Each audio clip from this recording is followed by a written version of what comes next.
अरे अल्लाह सुन करिए।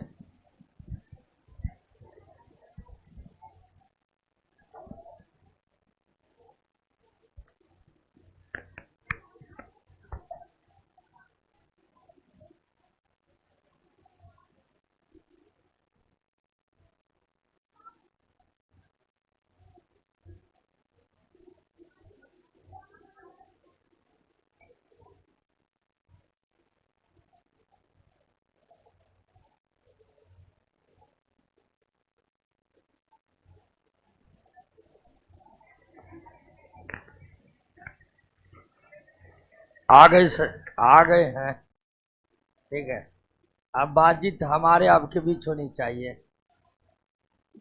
ये कौन सी लटका के घूम रहे हो? इधर ही, इधर ही।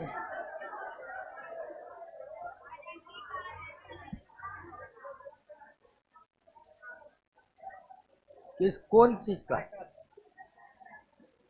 तो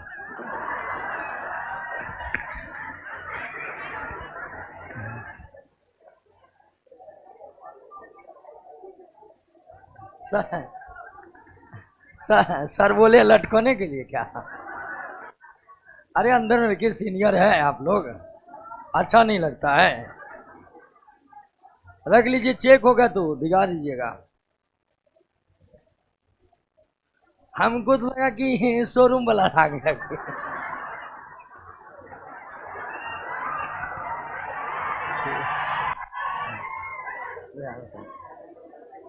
रख लीजिए, जिनको भी आई कार्ड मिल गया है। अब गले में लटका ऐसा नहीं, मतलब हंसी आ गया, सॉरी आपके लिए।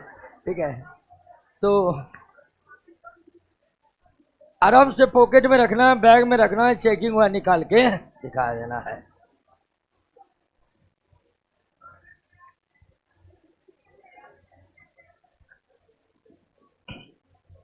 आइए दोस्तों, अब शुरुआत करते हैं। हमारे ऑनलाइन वाले दोस्त इंतजार कर रहे हैं। जय प्रकाश कुमार मुजफ्फरपुर से, और प्रमोद कुमार,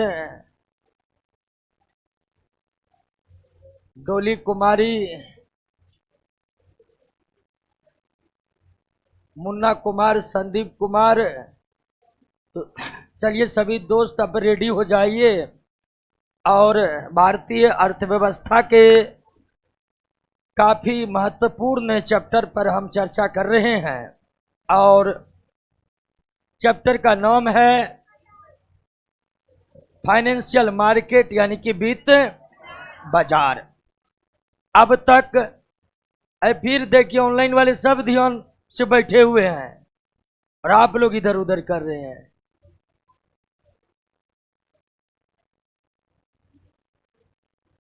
तो वित्त बाजार के अंतर्गत है। आप लोग काहे बात कर रहे हैं? बात मत करिए, बात मत करिए, ठीक है, बात मत करिए।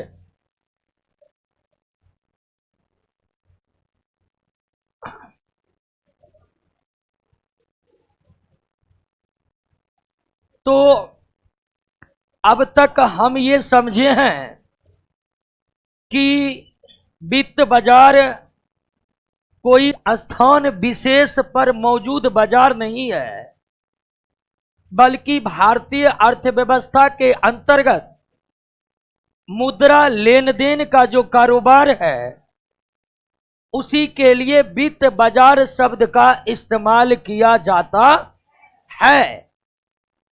वित्त बाजार, फाइनेंशियल मार्केट कोई स्थान विशेष पर मौजूद बाजार नहीं है, बल्कि मुद्रा के लेन देन को ही वित्त बाजार की संज्ञा दी जाती है। मुद्रा के लेन देन दो प्रकार से हो सकते हैं, और इसलिए वित्त बाजार को भी कितने भागों में बांटे? दो भागों में बांटे, मुद्रा बाजार और पूंजी बाजार। मुद्रा बाजार के बारे में हम पूरी जानकारी प्राप्त कर चुके हैं। मुद्रा बाजार एक ऐसा बाजार है जो अल्पकालीन प्रतिभूतियों का व्यापार करता है, या खरीद बिक्री करता है, या व्यवहार करता है, या ट्रांजैक्शन करता है। मुद्रा बाजार में होने वाले हर खरीद बिक्री पर नियंत्रण भारतीय रिजर्व बैंक रखते हैं। मुद्रा बाजार पूरी तरह से भारतीय रिजर्व बैंक के नियंत्रण में कार्य करते हैं। क्लियर हो गया।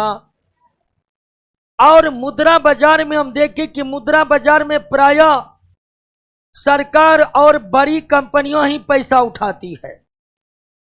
छोटी छोटी कंपनियों का मुद्रा बाजार में कोई स्थान नहीं है, नहीं है। तो मुद्रा बाजार अल्पकालीन समय के लिए मुद्रा उपलब्ध करवाता है।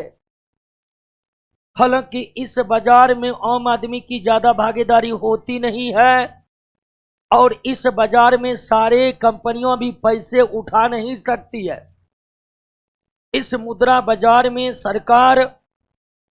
सरकार का बैंक और बड़ी बड़ी कंपनियां ही पैसा उठाती है। तो मुद्रा बाजार के पूरे कॉन्सेप्ट को हम पिछले क्लास में समझ चुके हैं। आज हम पढ़ेंगे दोस्तों पूंजी बाजार के बारे में। किस बाजार के बारे में? पूंजी बाजार के बारे में। पूंजी बाजार जिसको अंग्रेजी में कहते हैं दोस्तों क्या? Capital market. कैपिटल मार्केट यानी कि पूंजी बाजार। कैपिटल मार्केट यानी कि पूंजी बाजार। और आप ये जान चुके हैं अब तक जिस तरह मुद्रा बाजार के बारे में पढ़े थे, तो क्या मुद्रा बाजार किसी स्थान विशेष पर स्थित बाजार था? नहीं, बल्कि अल्पकालीन प्रतिभूतियों का जब लेन देन होता है, खरीद बिक्री होता है, तो हम कहते हैं कि यह मुद्रा बाजार की क्रियाकलाप है, मुद्रा बाजार का व्यवहार है या ट्रांजैक्शन है। तो जिस तरह मुद्रा बाजार कोई स्थान विशेष पर मौजूद बाजार नहीं था, बल्कि अल्पकालीन प्रतिभूति लेन देन प्रक्रिया को ही मुद्रा बाजार कहे थे, उसी तरह दोस्तों दीर्घकालीन प्रतिभूति के बाजार को, दीर्घकालीन प्रतिभूति के बाजार को, दीर्घकालीन प्रतिभूति के बाजार को क्या कहा जाता है? पूंजी बाजार कहा जाता है। दीर्घकालीन प्रतिभूति का मतलब ऐसी प्रतिभूतियों से है जिसका भुगतान अवधि 1 साल से क्या है? 1 साल से क्या है? अधिक। बात समझ गए? तो दीर्घकालीन प्रतिभूति के बाजार को ही क्या कहते हैं? पूंजी बाजार। दीर्घकालीन प्रतिभूति का मतलब ऐसे प्रतिभूति है जिस प्रतिभूति के एवज में जो रुपये उधार लिए गए हैं वो 1 साल बाद लौटाया जाएगा। 1 साल बाद मतलब 10 साल बाद लौट सकता है पैसा। 1 साल बाद का मतलब ये नहीं कि दूसरे साल लौटेगा, दूसरे साल भी हो सकता है, 10वां साल भी हो सकता है। बात समझ गए? तो दीर्घकालीन प्रतिभूति के बाजार को क्या कहते हैं? पूंजी बाजार कहते हैं। दीर्घकालीन प्रतिभूति किसे कहा जाता है? जिसकी भुगतान अवधि 1 साल से ज्यादा। तो फिर समझिए कि पूंजी बाजार किसी स्थान विशेष पर मौजूद बाजार नहीं है, बल्कि पूंजी बाजार भी एक प्रक्रिया का ही नाम है। और वो कौन सी प्रक्रिया है जिसे हम पूंजी बाजार कहेंगे? वो प्रक्रिया है दीर्घकालीन प्रतिभूति का लेन देन। जब भी दीर्घकालीन प्रतिभूति का लेन देन होगा तो हम कहेंगे कि यह कार्य किस बाजार की हो रही है? पूंजी बाजार की हो रही है। और प्रतिभूति क्या है वो आप जान ही चुके हैं। जिसे उधार का पैसा लेना है वो जारी कर देगा प्रतिभूति, जिसे उधार देना है वो खरीद लेगा। तो प्रतिभूति एक कागजी पुर्जा है जिस पर उधार लेने की शर्तें लिखी रहती है। प्रतिभूति जारी वो करते हैं जिन्हें उधार लेना है। जैसे सरकार को उधार लेना है, सरकार प्रतिभूति जारी करेगी। कंपनी को उधार लेना है, कंपनी प्रतिभूति जारी करेगी। तो प्रतिभूति को जारी करते हैं वे जिन्हें उधार का पैसा लेना है। अब प्रतिभूति को खरीदते हैं वो जिन्हें उधार में पैसा देना है। जो उधार में पैसा देता है वो उसके पास प्रतिभूति आ जाता है और वो प्रतिभूति इस बात की गारंटी होती है कि हाँ, हमने इस व्यक्ति, कंपनी, संस्था को इतने समय के लिए इस ब्याज दर पर या इस कमीशन पर पैसा दिया है। क्लियर हो गया? बात समझ गए? अब ध्यान दीजिए कि पूंजी बाजार जो है, पूंजी बाजार में, इस बाजार में आम नागरिकों की भागीदारी ज्यादा होती है। आम नागरिकों की भागीदारी ज्यादा होती है। आम नागरिकों की भागीदारी ज्यादा होती है। इस पूंजी बाजार में आम नागरिक ज्यादा पैसा उधार देते हैं। इसके उलट जब हम मुद्रा बाजार पढ़े थे तो मुद्रा बाजार में पैसा लगा रहा था बैंक, बीमा कंपनियों, बड़ी बड़ी संस्थाएं। आम आदमी की ज्यादा भागीदारी थी मुद्रा बाजार में उधार देने में। लेकिन पूंजी बाजार में आम लोगों की सक्रिय भागीदारी होती है, क्योंकि इस बाजार में न्यूनतम 10 रुपए भी आप प्रतिभूति में लगा सकते हैं। मुद्रा बाजार की प्रतिभूति जो है वो न्यूनतम 10 रुपए से भी कम। तो पूंजी बाजार में आम नागरिकों की भागीदारी बढ़ चढ़कर होती है, सक्रिय रूप से होती है, क्योंकि इस बाजार में न्यूनतम 10 रुपए भी लोग पैसा लगा सकते हैं, निवेश कर सकते हैं, अथवा उधार 10 रुपया भी दे सकते हैं, उससे भी कम। तो इसमें उधार अगर देना है तो न्यूनतम रुपया भी आप लगा सकते हैं। इसलिए इस बाजार में, पूंजी बाजार में आम नागरिकों की भागीदारी बढ़ चढ़कर होती है। अब ध्यान दीजिए कि इस पूंजी बाजार में ज्यादातर पैसे की उगाही करते हैं कंपनी। पैसे की उगाही करते हैं कौन? कंपनी। पूंजी बाजार में प्रायः पैसे की उगाही करते हैं कौन? पैसे की उगाही करने का मतलब यह रंगदारी लेना नहीं है दोस्तों, मतलब पैसे उधार लेते हैं प्रायः कौन? कंपनियों। मुद्रा बाजार में उधार ले रहा था सरकार और बड़ी बड़ी कंपनियों। छोटी छोटी कंपनियों को मुद्रा बाजार में कोई उधार देने वाला नहीं था। लेकिन पूंजी बाजार में प्रायः पैसा उठाते हैं सब कंपनियां, बड़ी कंपनियां, छोटी कंपनियां, मध्यम कंपनियां। या आप कह सकते हैं कि पूंजी बाजार प्रायः किसको उधार में पैसा उपलब्ध कराने के लिए तत्पर रहता है? कंपनी को। तो इस बाजार में ज्यादातर 90% खरीद बिक्री जो होती है प्रायः किसको उधार देने के लिए? इस बाजार से सरकार ज्यादा उधार का पैसा उठाती नहीं है। इस बाजार में मुख्य रूप से कौन सक्रिय रहते हैं? कंपनी पैसा उधार लेने के लिए सक्रिय रहते हैं और आम नागरिक उधार देने के लिए सक्रिय रहते हैं। और इस पूंजी बाजार में मुख्यतः 2 ही प्रकार के प्रतिभूति इस्तेमाल किए जाते हैं। पूंजी बाजार में मात्र कितने प्रकार के प्रतिभूति? 2 प्रकार के। एक प्रतिभूति का नाम क्या है? शेयर। वैसे शेयर का हिंदी नाम है दोस्तों क्या? अंश। और दूसरा प्रतिभूति है ऋण पत्र। दूसरा प्रतिभूति क्या है? ऋण पत्र, डिबेंचर। ऋण पत्र को अंग्रेजी में क्या कहते हैं?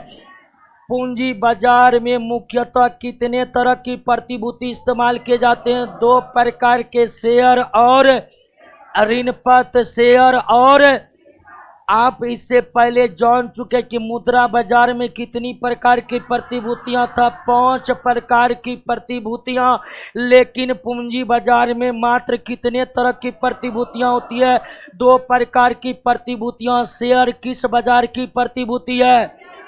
पूंजी बाजार की प्रतिभूति है। ऋण पत्र किस बाजार की प्रतिभूति है? पूंजी बाजार की प्रतिभूति है। तो इस तरह आप ये भी कह सकते हैं कि शेयर और ऋण पत्र दीर्घकालीन प्रतिभूति है। शेयर और ऋण पत्र दीर्घकालीन प्रतिभूति है। इस तरह आप ये भी समझ सकते हैं कि अगर कोई व्यक्ति शेयर के माध्यम से या ऋण पत्र के माध्यम से पैसे लगाए हैं तो उसका भुगतान 1 साल के बाद ही होगा। क्लियर बात समझ गए? तो पूंजी बाजार से मुख्यतः कंपनियां पैसा उधार लेती है। पूंजी बाजार में मुख्यतः आम नागरिक सक्रिय रहकर पैसा उधार देते हैं। इस बाजार में जो प्रतिभूति इस्तेमाल होते हैं वो 2 ही प्रकार के हैं। एक का नाम है शेयर और दूसरा का नाम है ऋण पत्र। इस बाजार का मुख्य काम है इस बाजार का मुख्य काम है कंपनी के स्वामित्व में विकेंद्रीकरण उत्पन्न करना। कंपनी के स्वामित्व में विकेंद्रीकरण उत्पन्न करना। विकेंद्रीकरण समझ रहे हैं ना? यानी अधिकार कई लोगों के पास हो, एक लोगों के पास नहीं हो। तो पूंजी बाजार का मुख्य काम क्या है दोस्तों? कंपनी के स्वामित्व में विकेंद्रीकरण उत्पन्न करना। कंपनी के स्वामित्व में विकेंद्रीकरण उत्पन्न करना यानी कंपनी पर एक आदमी का स्वामित्व न हो, एक आदमी का मालिकाना हक न हो, कंपनी के संपत्ति पर कई लोगों का अधिकार हो जाए। यही व्यवस्था करता है कौन? बाजार। अगर आपसे पूछ दे कि कंपनियों के स्वामित्व में भिन्नता पैदा करने का कार्य या विकेंद्रीकरण पैदा करने का कार्य कौन करता है? पूंजी बाजार करता है। पूंजी बाजार कंपनी का एक मालिक जो होता है वह एक मालिक को कई मालिक के रूप में बदल देता है। कौन? बाजार। पूंजी बाजार। ऐसा इसलिए क्योंकि इस बाजार में कंपनियां आकर के अपना क्या बेचती है?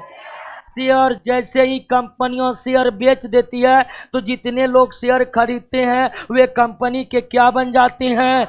स्वामी बन जाते हैं, मालिक बन जाते हैं। जितना प्रतिशत शेयर खरीदे उतना प्रतिशत का मालिक बन गए। किसका?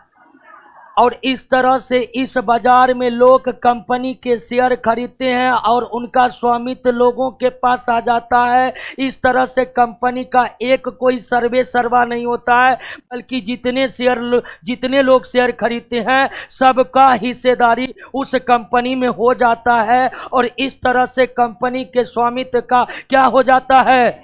विकेंद्रीकरण। इससे सरकार को ये फायदा हुआ कि सरकार जो हमारी समाजवादी सोच रखने वाली सरकार है, भारत के संविधान के प्रस्तावना में स्पष्ट रूप से समाजवाद का उल्लेख किया गया है। समाजवाद का भी मूल मंत्र यही है कि संपत्ति का केंद्रीकरण न हो बल्कि विकेंद्रीकरण हो। पूंजी बाजार विकेंद्रीकरण करने का ही काम करता है। तो सरकार को पूंजी बाजार से फायदा ये हुआ कि उनका समाजवादी सोच जो है उसको गति मिलती है। समाजवादी विचारधारा वर्चस्व में आते हैं क्योंकि स्वामित्व का विकेंद्रीकरण हुआ। और दूसरा, आम आदमी को फायदा और कंपनी को फायदा ये हुआ कि उन्हें उधार मिल गया। सबको फायदा है कि न है? कोई दिक्कत? तो पूंजी बाजार में आपको न्यूनतम 5 बातें याद रखना है। आइए देखिए कौन कौन बात हम समझे दोस्तों। सबसे पहले, पूंजी बाजार भी कोई स्थान विशेष पर मौजूद बाजार नहीं है। पूंजी बाजार भी किसी स्थान विशेष पर स्थित बाजार नहीं है, बल्कि पूंजी बाजार भी एक प्रक्रिया का ही नाम है। दीर्घकालीन प्रतिभूति की जब खरीद बिक्री होती है उसे ही हम क्या कहते हैं? दीर्घकालीन प्रतिभूति के व्यवहार की प्रक्रिया अथवा खरीद बिक्री के प्रक्रिया को क्या कहेंगे? अर्थात पूंजी कैसा बाजार है?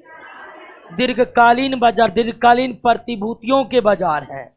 दीर्घकालीन प्रतिभूति उन प्रतिभूतियों की कहते हैं जिनकी भुगतान 1 वर्ष के बाद होगा। पूंजी बाजार में ज्यादा भागीदारी किसकी होती है?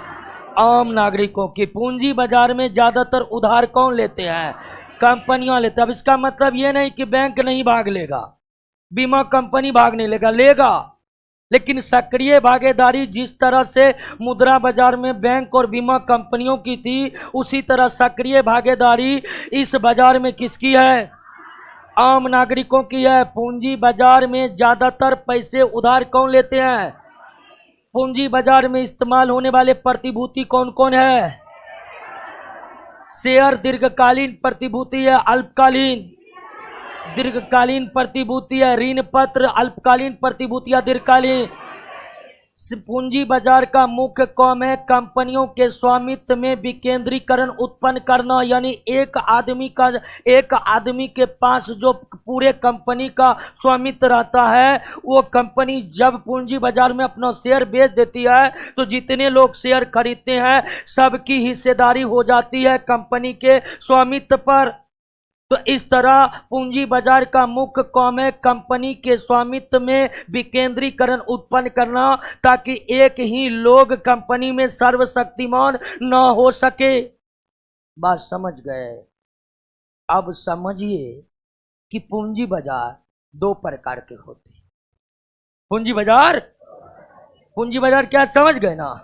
दीर्घकालीन प्रतिभूतियों के बाजार को पूंजी बाजार कहते हैं, अल्पकालीन प्रतिभूतियों के बाजार को मुद्रा बाजार कहते हैं। मुद्रा बाजार में 5 प्रतिभूति पूंजी बाजार में। मुद्रा बाजार में प्रायः सरकार और बड़ी कंपनियां पैसा उठाते हैं, जबकि पूंजी बाजार में लगभग सभी प्रकार की कंपनियां। मुद्रा बाजार में पैसा उधार देने का काम 90% यानी 90% बैंक बीमा कंपनी करती थी। पूंजी बाजार का मुख्य काम क्या है?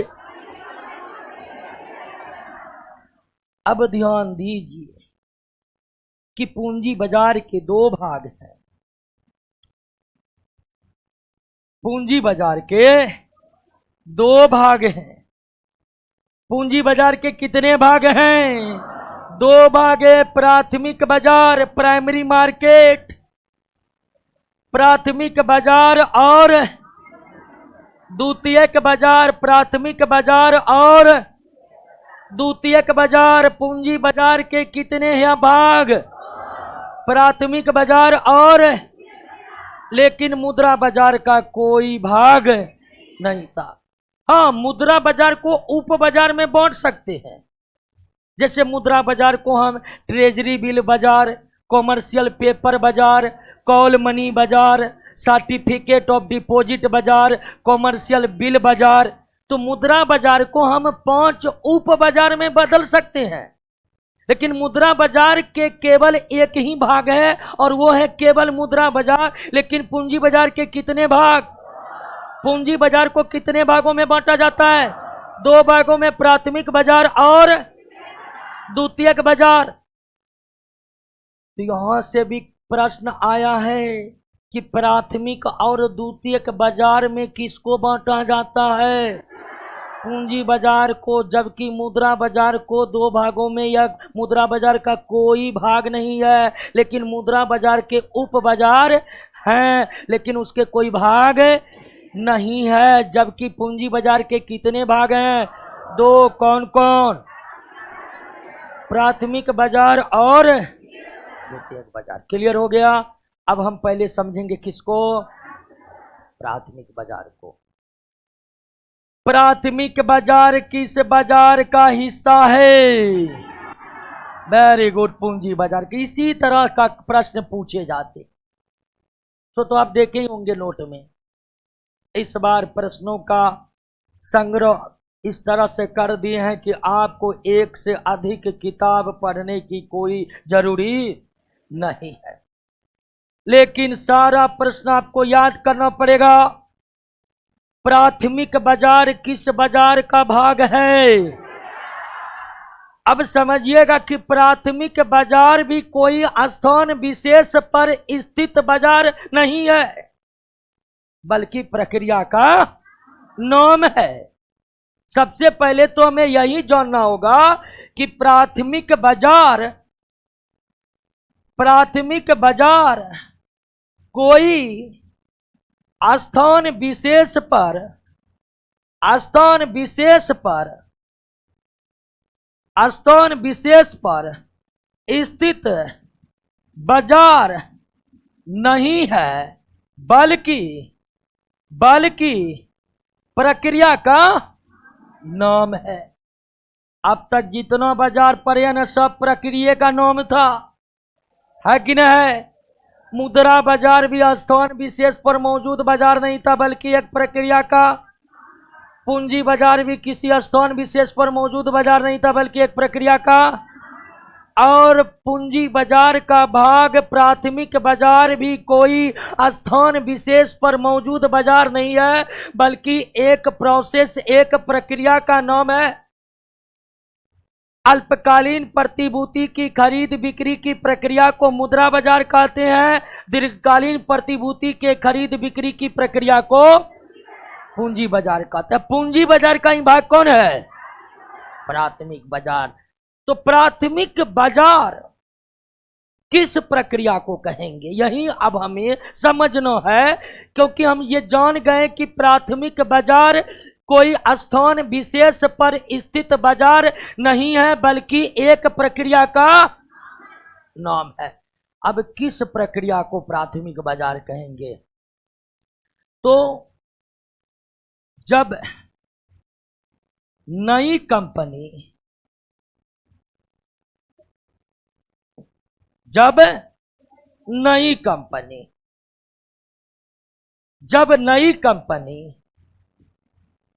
पहली बार अपना शेयर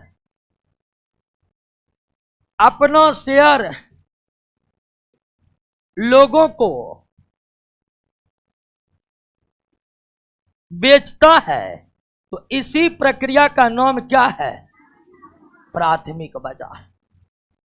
नई कंपनियां जो पहली बार अपना शेयर लोगों को बेचने के लिए ऑफर दे रही है, तो मतलब वो क्या कर रही है?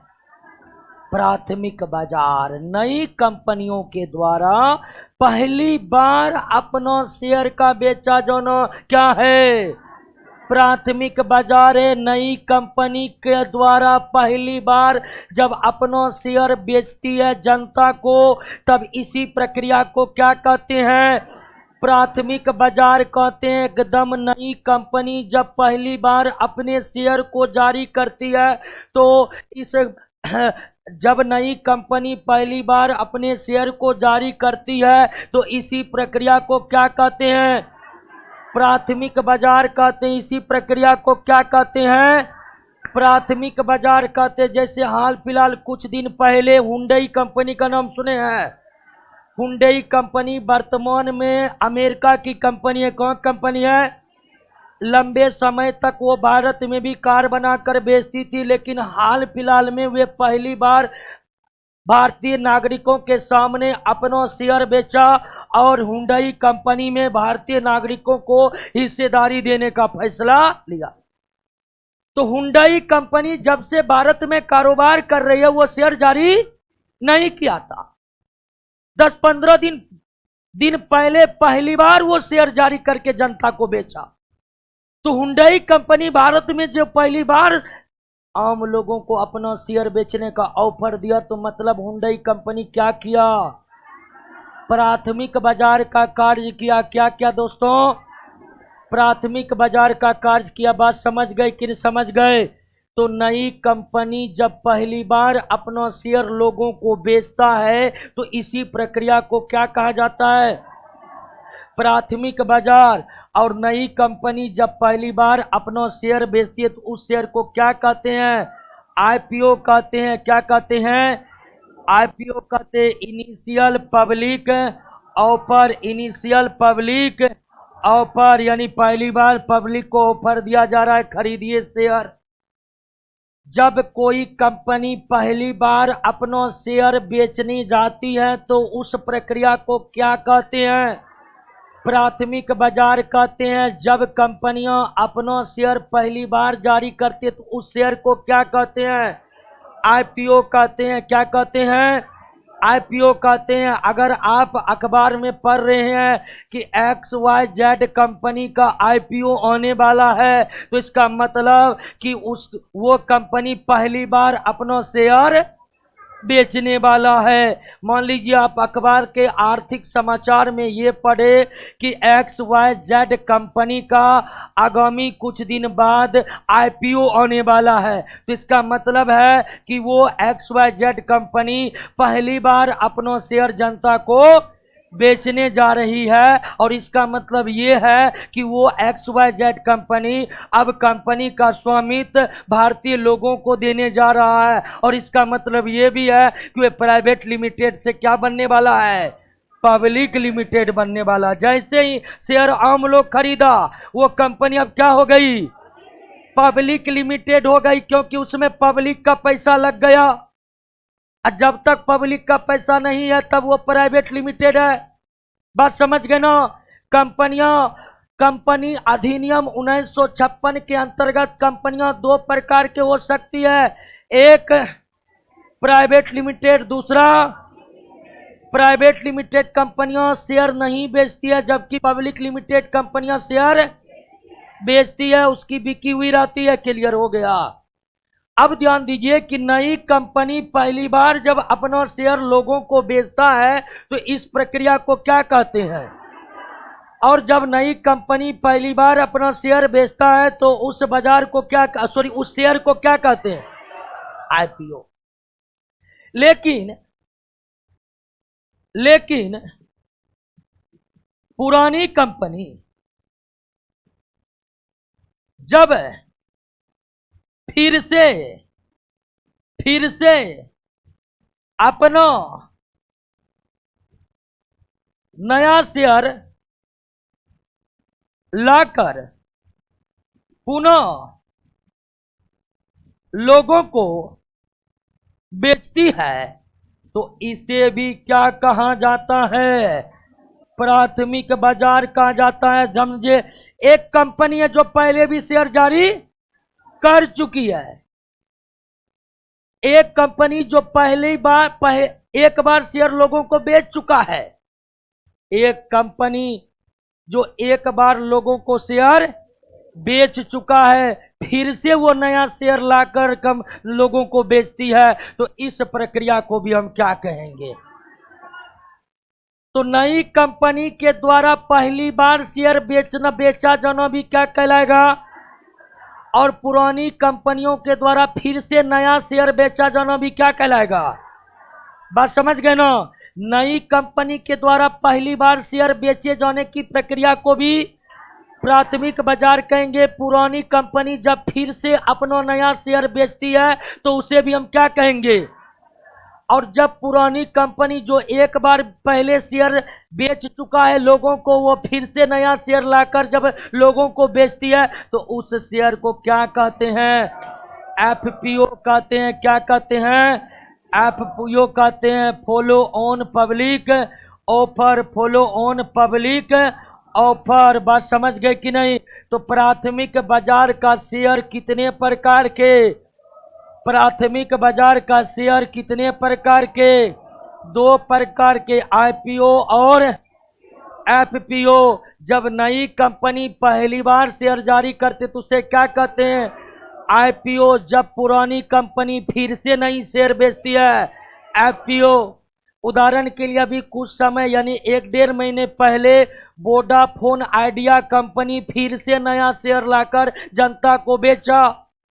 वीआई कंपनी यानी वोडाफोन आइडिया कंपनी पुरानी कंपनी है, बहुत पहले ही वो शेयर जारी कर चुकी है, लोगों को बेच चुकी है। लेकिन 1-1.5 महीने पहले वोडाफोन आइडिया कंपनी ने फिर से नया शेयर ला करके और जनता को बेचा।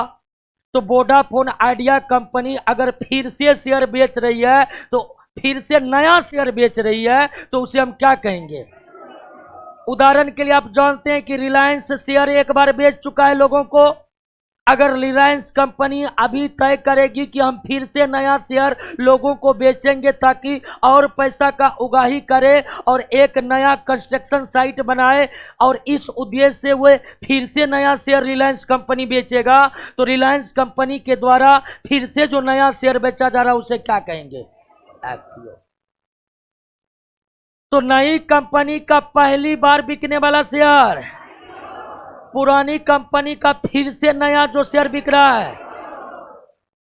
एफपीओ पूंजी बाजार के प्राथमिक बाजार का शेयर है, आईपीओ भी पूंजी बाजार के प्राथमिक बाजार का शेयर है। प्राथमिक बाजार के शेयर को कितने भागों में बांट सकते हैं? आईपीओ और आईपीओ। क्लियर हो गया? मुद्रा बाजार समझ गए? और सॉरी, पूंजी बाजार में प्राथमिक बाजार समझ गए? कोई दिक्कत नहीं ना? कोई दिक्कत? अब ये जान गए कि मुद्रा प्राथमिक बाजार क्या है। अच्छा, क्वेश्चन बता देते हैं। क्लियर है यहां तक? कोई दिक्कत नहीं ना? अब हमें ये समझना है कि ये तो आप जान गए कि पहले नई कंपनी के द्वारा पहली बार शेयर बेचा जाना प्राथमिक बाजार की क्रियाएं कहलाती है। नई कंपनियों के द्वारा पहली बार शेयर बेचा जाना प्राथमिक बाजार की प्रक्रिया कहलाती है। पुरानी कंपनियों के द्वारा फिर से नया शेयर का बेचा जाना भी प्राथमिक बाजार की प्रक्रिया कहलाती है। तो प्राथमिक बाजार की प्रक्रिया संपन्न कैसे होती है? प्राथमिक बाजार की प्रक्रिया संपन्न कैसे होती है? अर्थात आईपीओ और एफपीओ कैसे बेचा जाता है? कैसे बेचा जाता है? क्या कंपनी सड़क पर खड़े होकर शेयर ले लो करेगी? नहीं, ऐसे तो नहीं करेगी। तो अब हमें समझना है कि मुद्रा बाजार की प्रक्रियाएं कैसे कंप्लीट होता, मुद्रा बाजार की प्रक्रियाएं कैसे प्राथमिक बाजार की प्रक्रियाएं कैसे कंप्लीट होता, प्राथमिक बाजार की प्रक्रियाएं कैसे कंप्लीट होता। प्राथमिक बाजार क्या है समझ गए? अब जान गए कि आईपीओ बिकना, एफपीओ बिकने की प्रक्रिया ही क्या है? प्राथमिक बाजार। तो प्राथमिक बाजार की प्रक्रियाएं कैसे पूरी होती है अथवा आईपीओ और एफपीओ को कैसे बेचा जाता है। क्लियर? आईपीओ और एफपीओ समझ गए? अब आपको समझना है प्राथमिक बाजार की प्रक्रिया कैसे पूरा किया जाता है, या इसी का मतलब ये भी निकल कर आता है आईपीओ तथा एफपीओ को कैसे बेचा जाता है। क्लियर हो गया? अब ध्यान दीजिए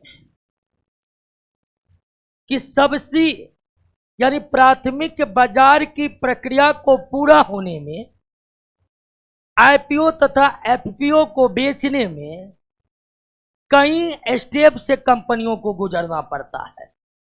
बात समझ गए? एक बार में ये नहीं हो जाता है। प्राथमिक बाजार की प्रक्रिया कई चरणों में पूरा होता है। अर्थात आईपीओ और एफपीओ बिकने की प्रक्रिया कई चरणों में संपन्न होती है। अचानक एकाएक ये नहीं हो जाता है, और कई चरणों में जो संपन्न होती है उसका पहला चरण है पब्लिक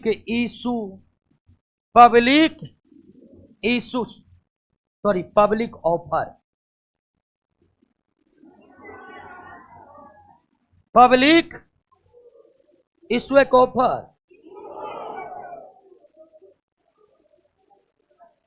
हाँ पब्लिक इशू, सॉरी,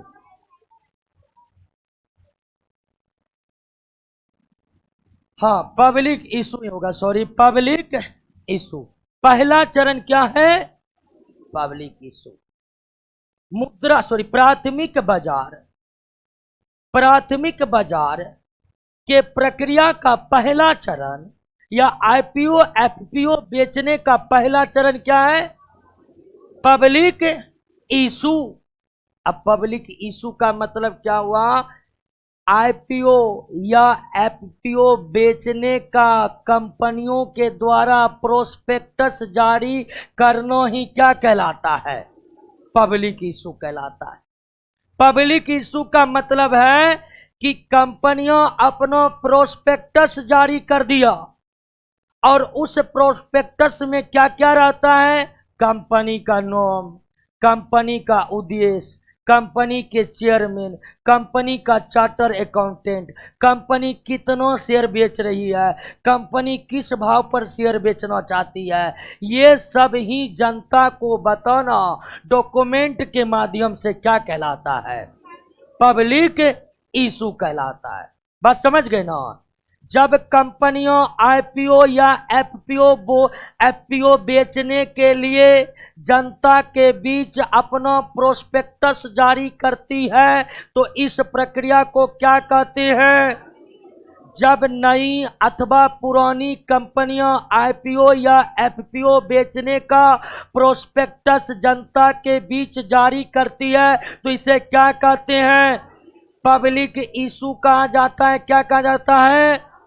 और पब्लिक इशू के समय कंपनियां अपना आईपीओ और एफपीओ बेचने के लिए जो डॉक्यूमेंट जारी करती है उस डॉक्यूमेंट में कंपनी का नाम, कंपनी के भविष्य का उद्देश्य, कंपनी के चेयरमैन, कंपनी का चार्टर अकाउंटेंट, कंपनी कितना आईपीओ या कितना एफपीओ बेच रही है, उसकी संख्या, किस भाव पर वो बेचना चाहती है, उसका रेट भी रहता है। दोस्तों समझ गए? पब्लिक इशू समझ गए? आईपीओ या एफपीओ बेचने हेतु कंपनियों के द्वारा जनता के बीच अपना सारा डॉक्यूमेंट जारी करना ही क्या कहलाता है?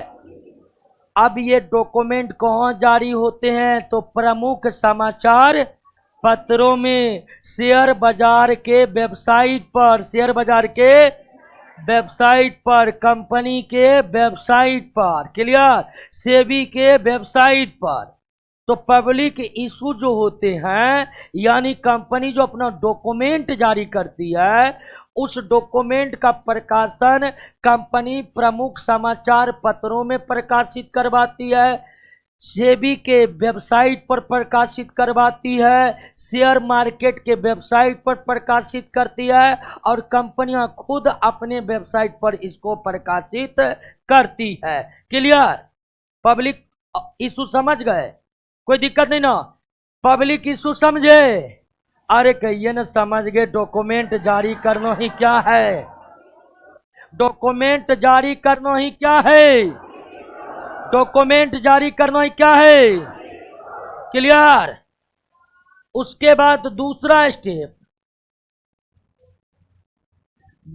स्टेप है offer for sale. Offer for sale और दूसरा स्टेप से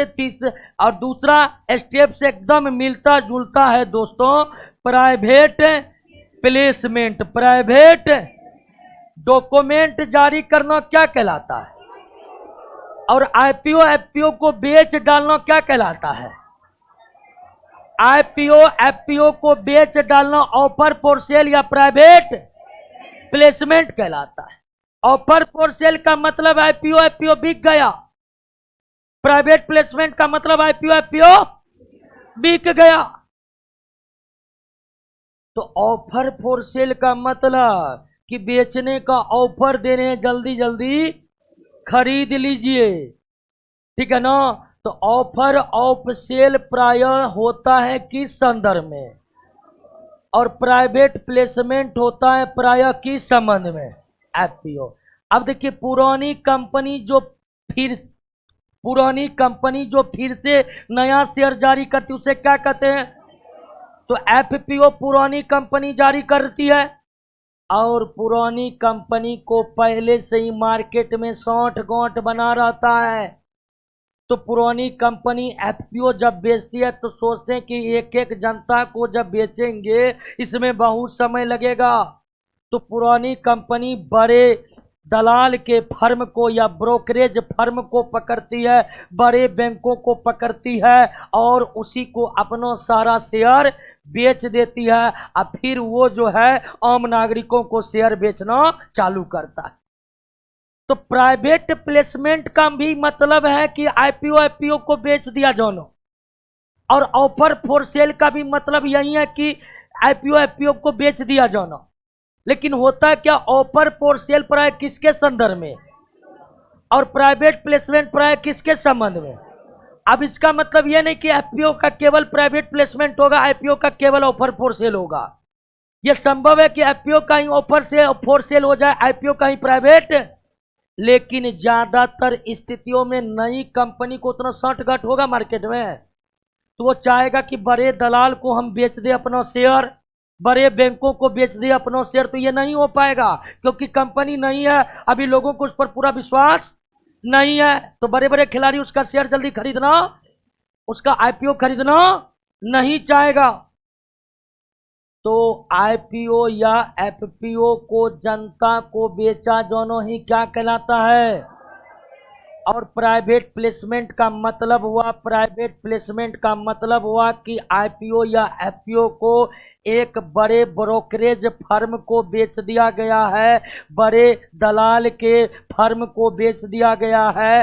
अब ब्रोकर आम आदमियों को उसको अपना बेचता रहेगा, कंपनी को मतलब नहीं है कि अब वो दलाल वाला फर्म किसको बेच रहा है। कंपनियां दलाल को बेचा, पैसा उठाया, निकल गया, अब दलाल जाने की क्या करना है। तो बड़े मध्यस्थ को बेच देना क्या कहलाता है, और लोगों को एक एक करके बेचना क्या कहलाता है? प्रायः नई कंपनी क्या करती है, और प्रायः नई कंपनी ऑफर फॉर सेल का सारा इसलिए लेती है कि उन्हें प्राइवेट प्लेसमेंट की सुविधा भी उतनी मिलने वाली नहीं है। अब पुरानी कंपनी मार्केट में काम कर चुका है, लोग उनके कामों को देख चुका है, इसलिए पुरानी कंपनी का शेयर बड़े बड़े खिलाड़ी खरीदने के लिए तैयार रहते हैं। पुरानी कंपनी आसानी से प्राइवेट प्लेसमेंट कर सकता है। बात समझ गए? कोई दिक्कत नहीं ना? तो प्राथमिक बाजार की पहली क्रियाएं क्या हैं? पब्लिक इशू, दूसरा प्रक्रिया है और private offer for sale, private placement, दोनों का मतलब यही है कि शेयर को क्या कर दिया गया, आईपीओ या एफपीओ नामक शेयर को क्या कर दिया गया, बेच दिया गया। ऑफर फॉर सेल का मतलब एक एक करके नागरिक खरीद रहे हैं। अब प्राइवेट प्लेसमेंट का मतलब कि कंपनी का सारा शेयर एक बड़ा खिलाड़ी खरीद लिया है, जो प्रायः ब्रोकरेज फर्म होती है। अब फिर वो बड़ा खिलाड़ी लोगों को एक एक करके अपना बेचते रहती है। क्लियर हो गया? कोई दिक्कत? ऑफर फॉर सेल का मतलब है शेयर को बेच दिया जाना, आईपीओ एफपीओ को। प्राइवेट प्लेसमेंट का भी मतलब है एफपीओ एफपीओ को, दोनों का मतलब बेच दिया जाना। क्लियर हो गया? कोई दिक्कत? कोई दिक्कत? अब चौथा स्टेप समझिए।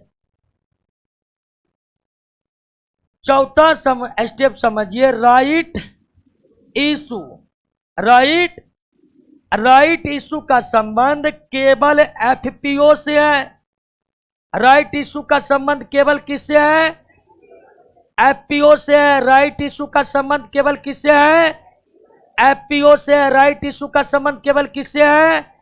एफपीओ से, आईपीओ से नहीं है। क्लियर हो गया? तो राइट इशू के बारे में पहले ये समझ लीजिए कि राइट इशू का संबंध केवल एफपीओ से है, आईपीओ से नहीं है। और आप जानते हैं कि पुरानी कंपनियां जब फिर से नया शेयर लाकर जनता को बेचती है तो उसे क्या कहते हैं? एफपीओ। तो जब पुरानी कंपनी फिर से नया शेयर बेचती है तो वो पहले भी शेयर बेच चुका है ना। तो पुरानी कंपनी जब नया शेयर फिर से बेचती है तो पुरानी कंपनियों के लिए यह जरूरी है कि पहले शेयर खरीदने के लिए उनको आमंत्रित करे जो उनका शेयर पहले खरीद कर बैठा हुआ है। बात समझ रहे कि ना। जब पुरानी कंपनी फिर से नया शेयर बेचती है तो उसको हम क्या कहते हैं, एफपीओ। तो जब कंपनी एफपीओ बेच रहा है तो वो पहले भी शेयर बेच चुका है, तो उस कंपनी को एफपीओ बेच के उस कंपनी के लिए ये जरूरी है कि एफपीओ पहले उनको बेचे जो उनका शेयर पहले भी खरीद कर बैठा हुआ है। अगर वो लेगा तो पहले उसी को देना पड़ेगा कंपनी को, अगर वो नहीं लेगा तभी नया आदमी उसे ले सकता है। तो पुरानी कंपनी जब अपने पुराने शेयर धारकों को यानी उन लोगों को जो उनका शेयर पहले खरीदा है उनको एफपीओ खरीदने के लिए आमंत्रित करना ही क्या कहलाता है, राइट इशू कहलाता है। क्या कहलाता है। और जब पुराना शेयर धारक शेयर पूरे खरीद लेगा तब नया आदमी को नहीं मिलेगा। नया आदमी को तब मिलेगा जब पुराना शेयर धारक कंपनी को खरीदने से मना कर देगा या पूरा नहीं खरीदेगा। बात समझ गए। राइट इशू का मतलब समझ गए। राइट इशू का मतलब समझ गए। कोई दिक्कत नहीं ना। अब पांचवा है ईआईपीओ। ईआईपीओ आईपीओ को इंटरनेट के माध्यम से बेचना ही क्या कहलाता है, ठीक है। और वर्तमान समय में सारे आईपीओ एफपीओ इंटरनेट के माध्यम से ही बेचे जाते हैं। जब आईपीओ और एफपीओ को इंटरनेट की सहायता लेकर आम नागरिकों को बेचा जाता है तो इस प्रक्रिया को क्या कहते हैं, ईआईपीओ कहते हैं, इलेक्ट्रॉनिक आईपीओ कहते हैं। आईपीओ या एफपीओ का आईपीओ और एफपीओ का इंटरनेट के माध्यम से हम लोगों को बेचा जाना क्या कहलाता है। क्लियर हो गया। तो मुद्रा बाजार प्राथमिक बाजार का पहला चरण है पब्लिक यानी बेचने का डॉक्यूमेंट। दूसरा स्टेप है ऑफर फॉर सेल एवं private. Offer for sale private placement दूसरा चरण ही है। तीसरा चरण है राइट इशू। Right issue. और अंत में आप ये समझ गए ईआईपीओ ये कोई चरण नहीं है बल्कि इंटरनेट के माध्यम से आईपीओ को या एफपीओ को ही बेचा जाना इलेक्ट्रॉनिक आईपीओ कहलाता है। या एफपीओ बेचा जा रहा है तो उसे इलेक्ट्रॉनिक एफपीओ कह देंगे। वर्तमान में 99% एफपीओ और आईपीओ की बिक्री इंटरनेट के माध्यम से ऑनलाइन ही किया जाता है। बात समझ गए। तो प्राथमिक बाजार के विभिन्न चरणों को एक बार आप पढ़ दीजिए। तो एक क्वेश्चन आ रहा है, नॉर्मल पब्लिक शेयर को कैसे सेल करेगा। नॉर्मल पब्लिक कैसे शेयर को कैसे सेल करेगा।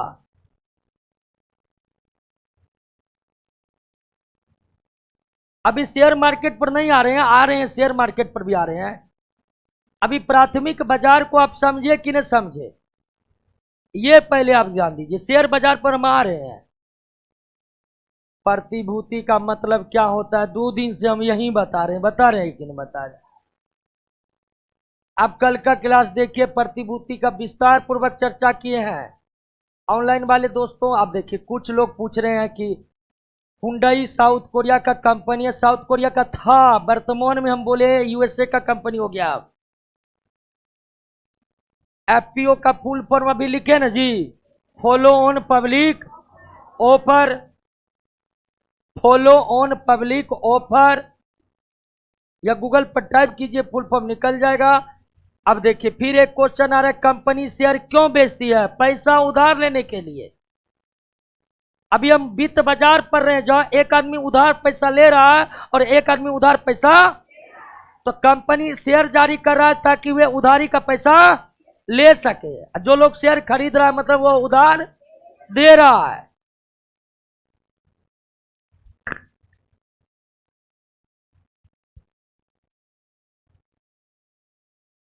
शेयर मार्केट में ऑप्शन चेन क्या होता है दोस्तों, इसके लिए कॉमर्स पढ़ना पड़ता है, उतना दिमाग मत दौड़ाइए।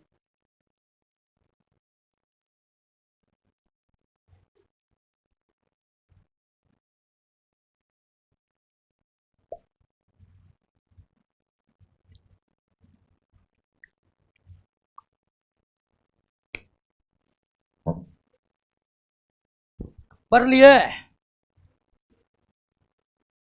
10 किसका है? ओ, काहेल फेंक दिए, खत्म हो गया डेट क्या? नई, एक क्वेश्चन है, नई कंपनी शेयर बाजार में कैसे ली? अरे शेयर बाजार पर आ रहे हैं ना, आप नोट नहीं देख रहे हैं? उसमें शेयर बाजार टॉपिक नहीं है जी, तब काहेल पगला रहे हैं? बार बार ऑनलाइन में भी सारा क्वेश्चन शेयर बाजार का है। हम आ रहे हैं शेयर बाजार पर, पहले आप प्राथमिक बाजार को तो समझिए, शेयर बाजार पर आएंगे, शेयर बाजार को समझेंगे। और बहुत ज्यादा धुकधुकी है शेयर बाजार को समझने में, तो ले लीजिए एडमिशन कॉमर्स में और पढ़िए कॉमर्स और बारीकियां समझिए, शेयर बाजार में एंट्री करिए। क्लियर? पढ़ा रहे प्राथमिक बाजार, क्वेश्चन आ रहा है शेयर बाजार, जबकि नोट में देख रहे हैं ये अगला टॉपिक शेयर बाजार है, उसकी पढ़ाई होगी, तब धर पर आ रहा है। नई कंपनी शेयर बाजार में आईपीओ कैसे निकालती है? सेबी से इजाजत लेकर। ये क्वेश्चन ठीक है कि IPO private limited public limited में अंतर क्या, तो बताए थे कि प्राइवेट लिमिटेड शेयर जारी, देखिए जिस कंपनी का शेयर बाजार में शेयर बिक रहा है वो क्या है, जिसका नहीं बिक रहा है या सीधा जिसमें पब्लिक का पैसा लगा है वो पब्लिक, जिसमें पब्लिक का पैसा नहीं लगा है, एक व्यक्ति का लगा, वो बस हो गया। क्लियर? कोई दिक्कत? तो क्या आप प्राथमिक बाजार समझ गए हैं? एक बार फिर से रिवाइज करवा देते हैं, कई लोग कह रहे हैं कि एक बार फिर से बता देते हैं, तो आइए एक बार फिर से बता देते हैं, एक बार फिर से बता देते हैं।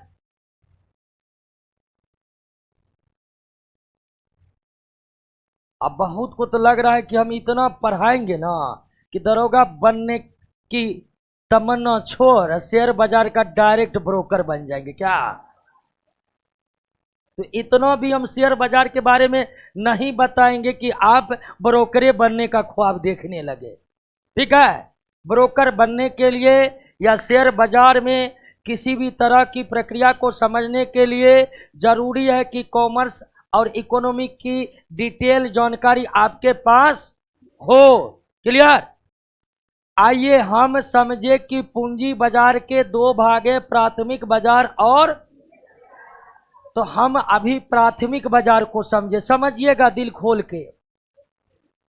प्राथमिक बाजार सबसे पहले समझिए कि प्राथमिक बाजार कोई स्थान विशेष का नाम नहीं है, बल्कि एक विशेष प्रक्रिया का, पूंजी बाजार का पहला भाग यानी कि प्राथमिक बाजार कोई स्थान विशेष पर स्थित बाजार नहीं है, बल्कि प्राथमिक बाजार एक प्रक्रिया का नाम है। अब आपको समझना है कि आखिर किस प्रक्रिया का नाम प्राथमिक बाजार है। तो दो प्रक्रियाओं का नाम प्राथमिक बाजार है। वो दो प्रक्रियाएं कौन है? ध्यान दीजिए, आईपीओ तो शेयर का नाम है, प्रक्रिया का नाम तो है। नई कंपनी का पहली बार शेयर बेचा जाना क्या कहलाएगा? जब कोई नई कंपनियां पहली बार लोगों को शेयर बेचती है तो इसी प्रक्रिया को क्या कहते हैं? प्राथमिक बाजार। समझ गए? ठीक उसी तरह पुरानी कंपनी का तात्पर्य वो कंपनी जो एक बार शेयर बेच चुकी है। जब पुरानी कंपनी फिर से नया शेयर लोगों को बेचती है तो उस प्रक्रिया को भी क्या कहते हैं? प्राथमिक बाजार। नई कंपनियों के द्वारा पहली बार शेयर बेचे जाने की प्रक्रिया को भी प्राथमिक बाजार कहते हैं। और पुरानी कंपनियां अर्थात जो एक बार शेयर बेच चुकी है वो कंपनियां अगर फिर से नया शेयर लोगों को बेचती है तो उस प्रक्रिया को भी प्राथमिक बाजार कहते हैं। प्राथमिक बाजार के जो शेयर होते हैं उसे हम दो भागों में बांट सकते हैं, एक आईपीओ और दूसरा एफपीओ। बिल्कुल नई कंपनी की पहली बार जो शेयर बेचा जा रहा है उस शेयर को क्या कहते हैं? आईपीओ। जो नई कंपनी है एकदम पहली बार नया शेयर लोगों को बेच रही उसे क्या कहते हैं? आईपीओ। जैसे आप जानते हैं ओयो कंपनी अभी तक ओयो कंपनी शेयर लाकर बेचेगी तो उसे हम क्या कहेंगे? आईपीओ कहेंगे। क्लियर? उसके बाद आज का एक कंपनी तो खोल नहीं पाइएगा, जो खोल रहा है उस पर कमेंट बाजी कर रहे हैं। क्लियर? कंपनी खोलना आसान बात नहीं है दोस्तों, है कि नहीं है? हाँ, और असली देश सेवा कंपनी खोलना है, इसलिए जो कंपनी खोला है सुनाभूति रखिए तो रहा। अब ध्यान दीजिए, आईपीओ समझ गए? बिल्कुल नई कंपनी जो पहली बार शेयर बेच रही है उसे क्या कहते हैं? आईपीओ। और जब पुरानी कंपनी जो एक बार शेयर बेच चुकी है वो फिर से नया शेयर बेच रही है उसे एफपीओ। तो प्राथमिक बाजार के शेयर कितने प्रकार के? आईपीओ और एफपीओ। आईपीओ और अब हमें समझना है कि तो समझ गए कि नई कंपनी का पहली बार शेयर बेचा जाना प्राथमिक बाजार है, पुरानी कंपनी का फिर से नया शेयर बेचा जाना भी प्राथमिक बाजार है। तो प्राथमिक बाजार की ये प्रक्रिया पूरी कैसे होती है, अर्थात आईपीओ तथा एफपीओ को कैसे बेचा जाता है? तो आईपीओ एफपीओ को बेचने हेतु अर्थात प्राथमिक बाजार के प्रक्रिया को पूरी करने के लिए पहला चरण क्या है? Public issue. नई कंपनी जो पहली बार शेयर बेच रही है, पुरानी कंपनी जो फिर से नया शेयर बेच रही है, उसका डॉक्यूमेंट जारी करना अखबारों के माध्यम से, वेबसाइट के माध्यम से या शेयर बाजार के माध्यम से, उसे क्या कहते हैं? यानी प्रोस्पेक्टस जारी करना ही पब्लिक। और उस प्रोस्पेक्टस में कंपनी के बारे में सारी जानकारी उपलब्ध करा दी जाती है। उस प्रोस्पेक्टस में आईपीओ एफपीओ की कीमत का एक रेंज तय कर दिया जाता है। यानी एक मूल्य नहीं होता आईपीओ का, कंपनी देती है कि हम एक आईपीओ को 10,000 से 12,000 के बीच में बेचना चाहते हैं। जो लोग ज्यादा बोली लगाएगा 10 से 12,000 के बीच, उसी को कंपनी अपना आईपीओ या एफपीओ देगा। तो प्रोस्पेक्टस जारी करना क्या कहलाता है? और प्रोस्पेक्टस जारी किए जाते हैं प्रमुख समाचार पत्रों में, कंपनी अपने वेबसाइट पर, शेयर बाजार के वेबसाइट पर, सेबी के वेबसाइट पर। क्लियर हो गया? और इस प्रोस्पेक्टस में ये भी रहते हैं कि कितनी संख्या में आईपीओ या एफपीओ जारी किया जा रहा है और कितने रेंज में कंपनी इसे बेचना चाहती है। दूसरा स्टेप है मुद्रा बाजार का या आईपीओ एफपीओ बेचने का, ऑफर फॉर सेल या private placement. Offer for sale का मतलब आईपीओ एफपीओ जनता को बेचा जा रहा है, जनता खरीद रहा है, और ये ऑफर फॉर सेल के लिए कंपनी 1 सप्ताह 10 दिन का समय देती है, तब तक जिसको खरीदना है खरीद ले। और प्राइवेट प्लेसमेंट का मतलब है कि एक एक करके जनता को नहीं बेचा जा रहा है, कंपनियों आई, एक मध्यस्थ ब्रोकर को पकड़ा, उसको सारा बेच दिया, पैसा लिया, कंपनी निकल गया, ब्रोकर एक एक करके उसे अपना फायदा कमीशन लेकर उसे बेच रही है। प्रायः नई कंपनी को आईपीओ बेचने के लिए किसका सहारा लेना पड़ता है? अब पुरानी कंपनी को सांठगांठ पहले से रहता है तो वो किसको प्राथमिकता देती है? उसके बाद अगला चरण है राइट इशू। राइट इशू का संबंध आईपीओ से नहीं है, केवल एफपीओ से है। यानी पुरानी कंपनी जो नया शेयर बेच रही है उसे क्या कहते हैं? तो पुरानी कंपनी जब नया शेयर बेचती है तो पुरानी कंपनी के लिए जरूरी है कि वे अपने पुराने शेयर धारकों को, यानी पुराने लोग जो उनके शेयर खरीद कर बैठे हुए हैं, उनको सूचित करे कि हम फिर से शेयर बेच रहे हैं, आप लीजिएगा, तो पहले आप ही को दिया जाएगा, किसी और को नहीं। यही क्या कहलाता है। और इलेक्ट्रॉनिक आईपीओ या इलेक्ट्रॉनिक एफपीओ, इंटरनेट के मदद से ऑनलाइन आईपीओ एफपीओ की बिक्री ही क्या कहलाता है। और वर्तमान समय में लगभग सारे आईपीओ एफपीओ की बिक्री ऑनलाइन माध्यम से ही संपन्न होती है। समझ गए? समझे कि नहीं समझे? क्लियर? अब आते हैं पूंजी बाजार का। एक क्वेश्चन है, नॉर्मल पब्लिक आईपीओ को खरीद के क्या करता है। चलिए, प्राथमिक बाजार में आप आईपीओ खरीद लिए ना, आईपीओ खरीद लिए ना, अब उसे क्या करिएगा, इसके लिए हमें द्वितीयक बाजार को समझना पड़ेगा। तो पूंजी बाजार का दूसरा भाग क्या है?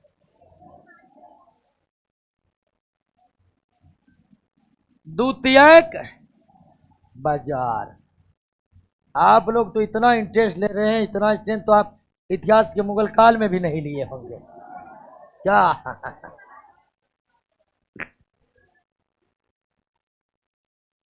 शेयर का टाइप नहीं बताएं। अच्छा, शेयर का टाइप भूल गए हैं, सही में।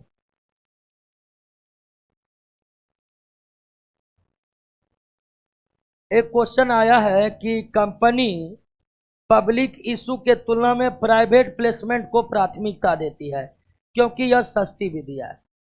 अब देखिए, एक एक करके बेचेंगे और एक ही बार बड़ा आदमी को बेच लेंगे।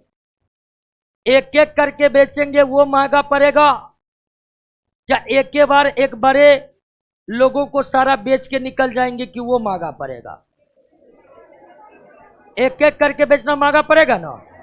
तो वही बात तो है कि ऑफर फॉर सेल महंगा पड़ जाता है और प्राइवेट प्लेसमेंट सस्ता पड़ता है, क्योंकि प्राइवेट प्लेसमेंट का मतलब है कि किसी बड़े मध्यस्थ को और खासकर दलाल को, ब्रोकर को पकड़कर उसे बेच दे। तो ऑफर फॉर सेल में प्रायः एक एक करके, यानी कि आम जनता के बीच शेयर को बेचा जाता, तो वो थोड़ी महंगी हो जाती है और वो एक सप्ताह 10 दिन तक चलते रहती है। लेकिन जब एक बड़े खरीदार को, जैसे एक बड़े ब्रोकर को पकड़ा कंपनी और ब्रोकर को अपना सारा शेयर बेच दिया और ब्रोकर को कहा कि जाइए, अब आप जिसको बेचना है बेचते रहिए, हमको उससे कोई मतलब नहीं है। तो ये थोड़ा कंपनी के लिए आसान हो जाता है, सस्ता हो जाता है। बात समझ गए? कर कंपनी लॉस में कभी कभी क्यों जाती है? अब इसका कोई तरीका है जी? लॉस में जाने के कई कारण है। कंपनी का लॉस में जाने का कई कारण है। कंपनी का मशीनरी पुराना पड़ जाना, कंपनी का मशीनरी पुराना पड़ जाना जिससे उत्पादन का खर्च बढ़ जाना, कच्चा माल का सही समय पर आवाक नहीं होना, मजदूरों का हड़ताल पर चला जाना।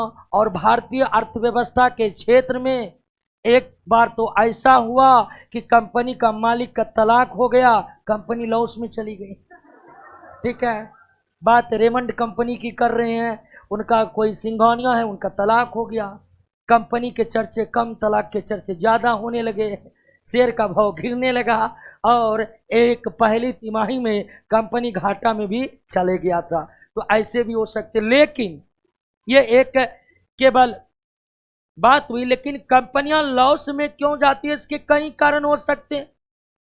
उत्पादन प्रक्रिया का पुराना पड़ जाना, कच्चे माल का आवाक सही समय पर नहीं होना, मजदूरों का हड़ताल पर चले जाना, मैनेजमेंट टीम पे बड़े बड़े अधिकारियों का अचानक इस्तीफा दे दिया जाना, ये कई कारण हो सकते हैं लॉस का। इस पर चर्चा हम लोग क्यों करें, क्योंकि हमारी इसी सिलेबस के बाहर का बात है। आइए, पूंजी बाजार का दूसरा है, पूंजी बाजार का दूसरा भाग है। अच्छा, शेयर के प्रकार को नहीं बताया, इक्विटी शेयर और प्रीफरेंस शेयर। अच्छा, अब पहले समझ लेते हैं। हम चर्चा करेंगे टाइप ऑफ शेयर पर, चर्चा करेंगे, अनुराग गुप्ता चर्चा करेंगे। आइए द्वितीयक बाजार पर। प्राथमिक बाजार समझ गए ना। द्वितीयक बाजार एक भौतिक बाजार है।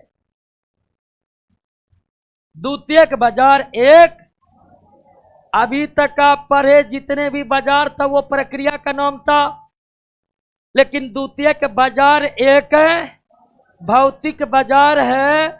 और इस भौतिक बाजार का नाम क्या है? शेयर बाजार, अंग्रेजी में स्टॉक एक्सचेंज, स्टॉक एक्सचेंज।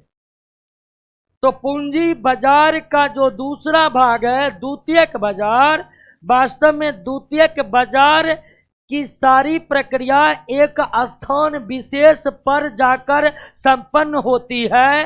अर्थात द्वितीयक बाजार एक भौतिक बाजार है।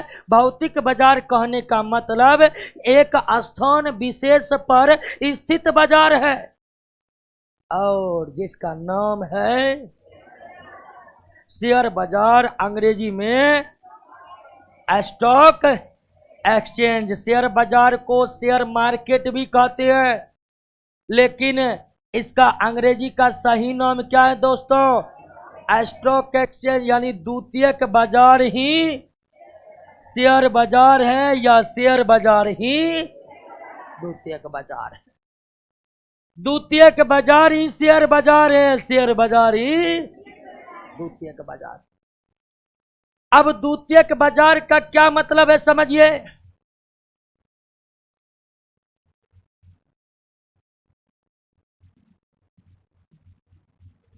नई कंपनी आई और आईपीओ बेचा। नई कंपनी आई, आईपीओ, पुरानी कंपनी आई, आईपीओ बेचा। और ये कहलाया क्या? प्राथमिक बाजार। तो कंपनी खुद से अपना शेयर बेचती है कहां पर? प्राथमिक बाजार। कंपनी अपना शेयर खुद से बेच रही है, वो क्या है? क्योंकि आईपीओ जो बिक रहा है, एफपीओ जो बिक रहा है, इसे बेच रहा है खुद, कोई बिचौलिया नहीं बेच रहा, खुद कंपनी बेच रहा है। तो कंपनी अपना आईपीओ वाला शेयर बेचा, क्या कहलाया? पुरानी कंपनी अपना आईपीओ बेचा, वो भी क्या कहलाया? अर्थात कंपनी अपना शेयर प्राथमिक बाजार के अधीन बेचकर ही पैसा उगाही करता है, अर्थात पैसा लेता है और निकल जाता है, पैसा लेता है। और अब कोई ना कोई आईपीओ या एफपीओ तो खरीदा होगा। अब आईपीओ एफपीओ के जो खरीददार हैं, आईपीओ एफपीओ के जो खरीददार हैं, वो आईपीओ एफपीओ को खरीदा और खरीद कर कहां आ गया? शेयर बाजार में। कहां गया? और शेयर बाजार में आईपीओ एफपीओ प्राथमिक बाजार के खरीददार, प्राथमिक बाजार के जब अपना शेयर बेचेगा तो उसे कहां आना पड़ेगा? तो शेयर बाजार एक ऐसा बाजार है जिस बाजार में प्राथमिक बाजार में बिक चुकी शेयरों का कई बार खरीद बिक्री होता है, और तब तक होते रहता है जब तक शेयर जारी करने वाली कंपनी बंद न हो जाए।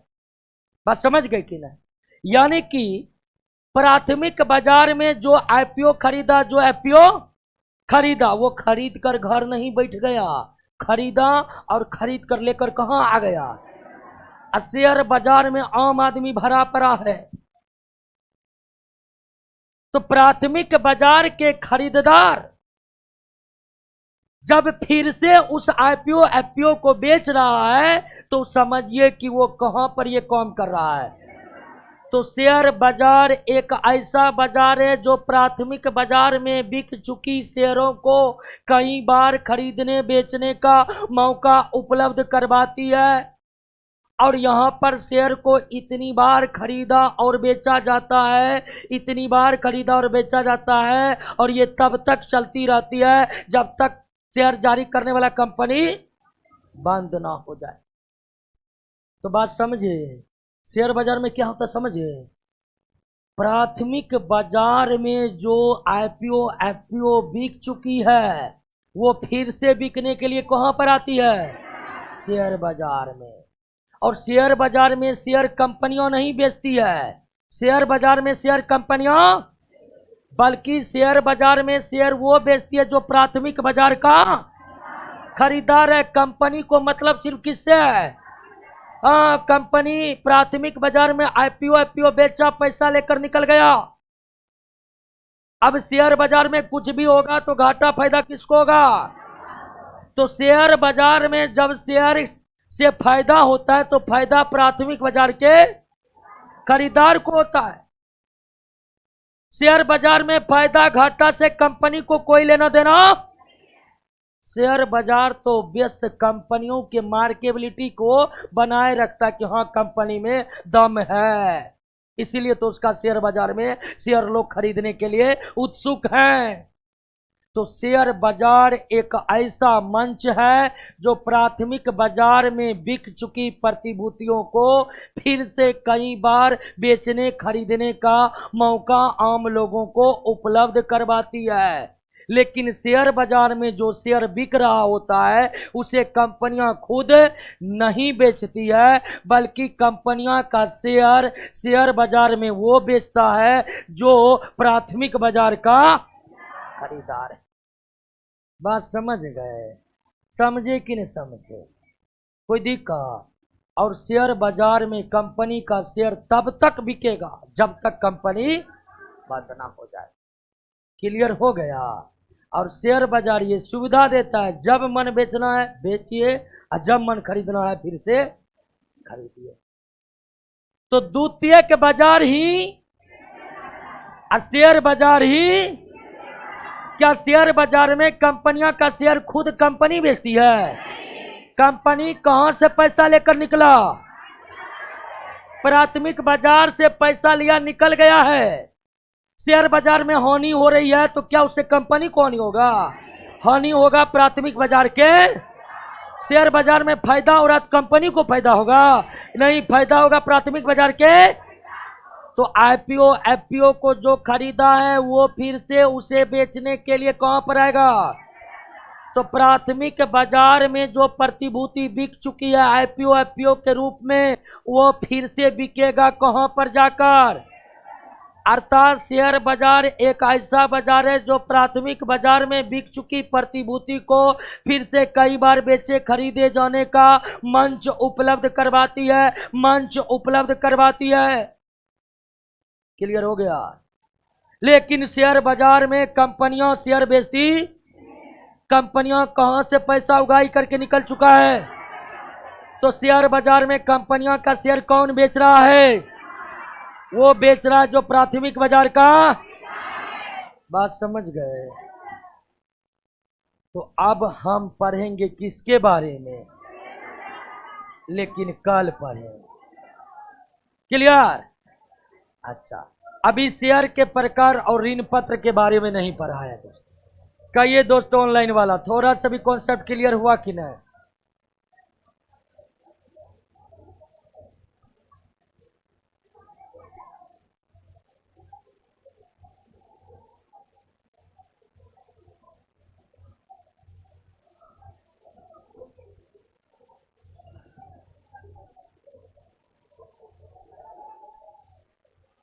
चलिए, सभी लोग को समझ में आ रहा है, हल्का फल्का समझ नहीं आएगा तो ज्यादा टेंशन नहीं लेना है।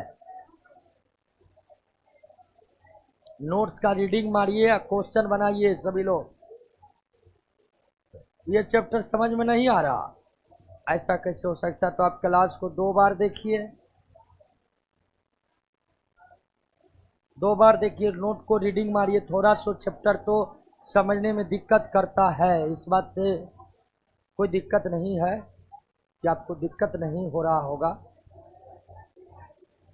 मिलते हैं दोस्तों कल के क्लास में, जहां हम शेयर बाजार को और विस्तार पूर्वक समझने का प्रयास करेंगे।